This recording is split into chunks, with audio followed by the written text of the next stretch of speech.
Sinabi pa ni Jesus sa kanila, "Tandaan ninyo,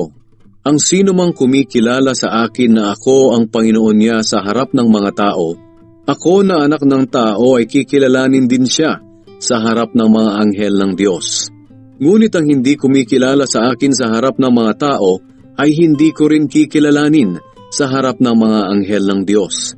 Ang sino mang magsalita ng masama laban sa akin na anak ng tao ay mapapatawad, ngunit ang magsalita ng masama laban sa banal na Espiritu ay hindi mapapatawad. Kung dahil sa pananampalataya ninyo ay dadalhin kayo sa mga sambahan ng mga Hudyo o sa mga tagapamahala ng bayan upang imbestigahan, huwag kayong mag-alala kung paano kayo mangangatuwiran o kung ano ang sasabihin ninyo, sapagkat ituturo sa inyo ng banal na Espiritu sa oras ding iyon kung ano ang dapat ninyong sabihin.